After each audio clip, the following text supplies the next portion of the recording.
One of these two movies is about to become a case study that every studio executive has to sit through. And the other one just, broke the box office history.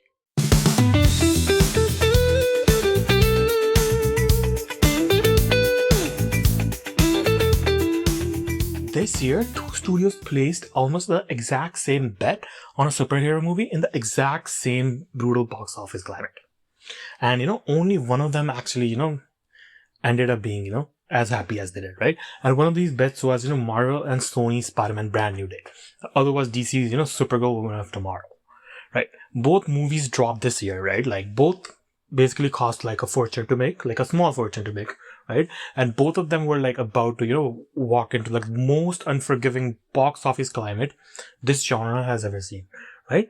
By the time, either movie actually hit theaters, the entertainment press already like had its, explanation ready, right? No matter which way either one broke, right?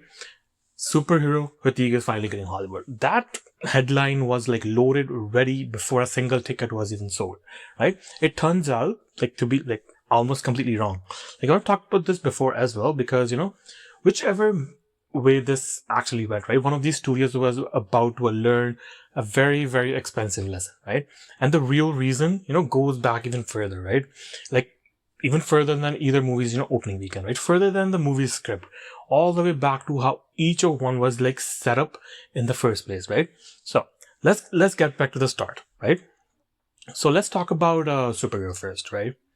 Like, here's everything, the character had, going for basically before even a single frame of her own movie was actually even, shot. One scene, right? A single drunken cameo in the last year's Superman, that was the entire introduction DC gave Kara Zor-El before handing her a movie, budgeted between like 170 and, $175 million. Like, not a slow build, right? No years of build up Goodwill, just one scene, and then a bet that audiences, would actually show up for a character they'd basically never met. Like they were thinking of a grand scheme of Guardians of the Galaxy situation, right? Right now, look at what Spider-Man walked in with, right? This is like Tom Holland's, fourth movie in the role. Audiences had already spent like what, 3 previous films, plus the ending of No Way Home, getting attached to this exact version of Peter Parker, right? Nobody needed like convincing this character was, worth their time, right? They already knew. They just wanted to know what happens next, right? 2 movies, 2 completely different starting lines. And neither of them was releasing it into the world this genre used to, release it into, basically. I'm gonna say, right? Back like before, like go back to like 2017, 2018, back then like the superhero ecosystem was completely like, forgiving, as I put it, right? A studio could hand you like a mediocre script, safe corporate direction, standard issue CGI, and it generally, did not matter, right? And the brand name alone did all the heavy lifting. Batman v Superman was honestly a generally messy theatrical cut, right? Barely coherent unless you watched the Ultimate Edition. Like it still made money, right? But wasn't like good movies. Same with Thor, The Dark World, and Iron Man 2. Like worse storytelling than Supergirl, honestly. Like, but the genre was new. Tickets were like cheap, and people were just excited to see more of it. Release any of those movies today in this climate, and none of them would perform anywhere close to like what they did back then. Like they would have a small leeway because of MCU, but honestly, they would not be like considered like good movies, right? Because the climate itself has changed, right? But I remember paying $6 to $8 for a general admission ticket, like sometimes even less on a Tuesday, right? No service fee attached on top of that, right? Nowadays, like now general admission like alone like $16 to $20, especially like up here in Canada, right? And on top of that, add concessions, which have climbed at basically the same exact like rate, right? Add the $1 to $2 service fee tacked on whether you book online or walk up to the box office. And on top of that, like if you want to watch like premium formats like IMAX, Dolby Cinema, Ultra AVX, like IMAX alone is easily like what, $30 and up for one person. Bring a group of 4 to a general release, you're $60 to $80, right? And bring that same group to like premium format, 85 to 120, like for one movie, man. Like that's not even factoring in the drive to the trailer, right? Parking, or the fact that a lot of people just have a decent setup at home now, right? Every one of those, costs add friction, and friction is exactly what kills, a maybe good, never heard of a movie before it even opens, right? So by the time either of these two movies actually got made, they weren't just competing with each other, right? They were basically competing with the audience that had gotten a lot more expensive to like basically convince, and a lot less forgiving about what like it spent the money on, right? It's not the same as pre-COVID, right? I don't think we will ever get that back, right? And by the fall of like 2025, people inside like DC studios reportedly already like suspected something was wrong, right? The director Craig Gillespie and the studio knew the movie wasn't actually like working. They ran competing cuts of the film against each other, right? And full internal bake-off, basically. And the studio's own version barely like won like by like what, 2 points, man. James Gunn personally stepped in after that. A new writer came in for 9 days of additional reshoots, and Gillespie's longtime editor got replaced with Gunn's own collaborator, right? Even the soundtrack got dragged before like release, especially a needle drop cover during the final battle that landed as tonally off to almost everyone who actually saw it early. And test screenings throughout production like reportedly never got out of the 60s, right? Not once. Like everyone just giving a 60 like out of 100, right? At the exact same time, on the other side of this, everything was basically clicking. The film, that leaned all the way into Peter Parker as a person, not just Spider-Man as a hero, right? Exploring exactly, how that choice he actually made at the end of No Way Home, right? Reshaped who he is now, basically. And villain gauntlet 6 to 8 characters deep, real chemistry between Spider-Man and Punisher. That honestly deserves a follow-up of his own, I'm gonna say, right? Maybe even, Spidey like showing up in a Punisher movie if they do it, like down the line, right? Traversal, the combat, clearly like built off the, Insomniac Spider-Man games, right? Confirmed, which was directly by the director, and I talked about it in my review as well, right? Go check that out. And Mutant, World quietly setting up X-Men and Doomsday without ever spelling it out. MJ's line about like him playing with fire by suppressing her own mutation. Sadie Sink's Jean Grey psychic sequences added a texture, the trailer like barely basically hinted at. My one real nitpick, like this setup is, like I talked about it in my review as well, like power transformation early, then seemed to forget about it until he abruptly like accepts the new power level near the end, right? Small complaint in the otherwise like stacked movie, and I've already like broken the whole thing now, as I said, right? As a full review, like if you want like a basically deeper dive, right? So like there were like two different productions, right? One quietly like falling apart behind closed doors, the other like quietly building something that was about to like break records. Nobody saw, actually, like nobody saw it coming, honestly, right? And by the time both of them actually hit theaters, all of that was about to become very, very public. Right? And as Supergirl opened to what? $62 million worldwide. Domestically, that was like 37 to like 38 million, right? One of those weakest, superhero openings in basically years. And it did not even get to make that case alone. It opened directly into the second weekend of Toy Story 4's run. And ask any parent, as I said in the Supergirl review as well, they would rather take their kids to watch Toy Story than Supergirl. Like, and by the time it run ended, total worldwide gross landed around like 125 to 126 million dollars, less than its own actually production budget before marketing. Before the cut, theaters takes off like the top, analysts estimate this movie needed like somewhere between 315 to 400 like $37.5 million just to like break even. Like it missed that number by hundreds of millions. Like adjusted for inflation, Supergirl actually underperformed 2004's Cat, a movie that's been industry's punchline for over 2 decades.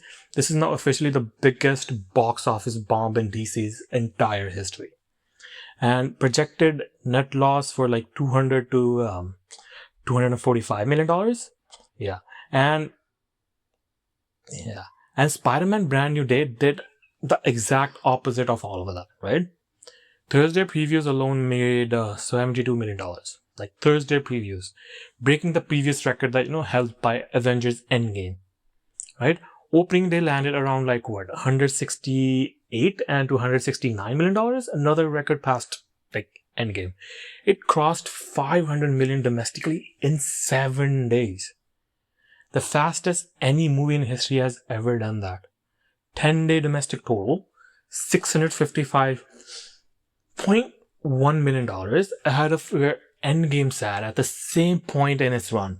Worldwide opening weekend, $925 million. The second biggest global debut ever, right? Basically, period, right? Behind only Endgame, right? It just kept growing that, right? It hit $1 billion international in like what, 12 days? Again, the second fastest ever. In India, it became the biggest Hollywood release in the country's history, right? $52.8 million, like not a small feat. It broke Dolby Cinema's all-time domestic weekend record too. $10 million from Dolby screens alone. And that Christopher Nolan's Odyssey also released the same month, July 17th. And two movies powered the single biggest collective weekend in box office history, right? $430 million combined. I caught both of those in theater, and honestly, both are generally like great. My full thoughts on the Odyssey are up if you want that one too. Like, you can go check it out. And in just 12 days, worldwide total $1.67 billion. 12th highest grossing film ever made on a $225 million budget. That's already more than 7 times its cost back. Like 2 bets, same year, same climate, same genre. One of them is now a permanent case study in not what to do, and the other one just like rewrote the record book, right? And neither outcome actually had much to do with like what they call superhero fatigue, like at all, right? So go back to that headline everyone had ready. Superhero fatigue. If that were like actually true, Spider-Man wouldn't be like sitting here rewriting box office history, right? The real story is that audiences have gotten brutally selective about what they're willing to, basically pay for. And it's not just like these two movies proving that. Even the Marvel films, that technically made money over the last couple of years were like quiet losing ground with like every release. Like Captain America Brave New World, Thor Love and Thunder, Eternals, Ant-Man and the Wasp Quantumania. Story-wise, every single one of those was weaker than, like, honestly, Supergirl. Like, but they still turned a profit, right? Because audiences showed up for the wider Marvel story they were already emotionally invested in, right? And watch the trend line though, right? Each one did worse than the one before it, basically. A lot of these movies started requiring homework, multiple Disney Plus shows just to like follow what's happening on screen. Like, I get it. Like, even covering this stuff for a living, sitting through these 3 streaming shows before a movie releases felt like a chore, not fandom. And casual moviegoers stopped doing that homework a long time ago, right? They just stayed home instead, right? I stopped watching most of the shows. Like, I didn't care actually. And analysts have started calling a lot of these mid-tier misses 2014 coded, stuck in an optimism this audience has outgrown, basically. This isn't just like an American problem either, right? The international market that used to like bail out a weak domestic opening has shrunk hard. Like back in 2011, 60% of Thor's total revenue came from overseas market. By last year's fantastic first step, that number had dropped to like 47%. China is building its own now. Homegrown blockbusters now, right? Instead of like importing ours, right? Look at like how much these are two made like almost entirely domestically. Growing anti-American sentiment in several key markets isn't helping the patriotic coded, heroes either, right? Put all of that together, and here's like the uncomfortable truth: studios are like still catching up to it, right? $600 million used to be the floor for a superhero movie, and right now it's actually becoming the ceiling, which means a $200 million mid-tier movie isn't like a safe bet anymore. Let's basically like generally a gamble every single time out, right? And most of these characters simply do not have the built-in goodwill to even survive that gamble. Like if the execution is like close to perfect, which is exactly the gamble Supergirl lost on, right? If Supergirl was like a decent, like really good movie, like a perfect movie, I think a word of mouth could have kept going, but it wasn't. Like it was okay movie, right? So what does the studio actually do with that information once they accept it? DC might already be figuring this part out. Up next is like Clayface, reportedly made for around $40 million. Add roughly another 40 millions for marketing. And this movie barely needs to make like what, 100 and $150 million, like just to break even. 500 million would make it like legitimate, like global success story for Clayface. And it's releasing during the Halloween window too, like which fits like a horror coded character like Clayface perfectly. If the word of mouth is good, I generally think this does like 150 to like $200 million and more. And importantly, then the number itself is the movie that proves whether DC actually learned anything from watching Supergirl's fall, right? Lower the budget, lower the pressure, and let a genuinely fun, well-made movie find its audience organically instead of forcing it to carry an entire cinematic universe on an opening weekend, basically.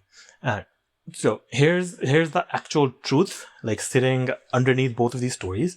Like people actually do not hate superhero movies. Like they hate like being treated like a captive audience for something average. Like give them a masterpiece level of execution, they will break box office records to go see it. Give them the safe, corporate, forgettable version, they will let it die in theaters instead, right? The audiences have more power. They decide now, not the marketing budget, not the brand name attached to the poster. That the era of average, superhero movies is officially over. Like honestly, it probably should be, right? This genre coasted on Goodwill. It hadn't actually earned in years, right? Audiences finally, stopped pretending otherwise. The genre grew up. It just took like a couple $100 million in losses for Hollywood to actually notice. One studio is going to spend the next year studying exactly what went wrong. The other is going to spend it trying to figure out, how to actually do it again. How did they, wants to be the same as, it was before COVID. If you want a deeper breakdown on where, Supergirl actually went wrong in its own terms, go watch my Supergirl, Women of Tomorrow review from a few weeks back. I graded it out scene by scene there, right? And if stories like this, are useful to you, hit subscribe, like, and share. If you're watching this on YouTube, if you're listening on Spotify or Apple Podcasts instead, hit follow and drop a quick rating. And that's generally what gets this in front of more people. And either way, I actually want to know something from you directly, right? Which one did you see coming before it happened? Spider-Man's record run or Supergirl's collapse? Drop your answers in the comments down below if you're on YouTube, or leave a review if you're listening it on Spotify. I basically read every single one of them, This is Tanveer Talks. See you in the next episode. Peace.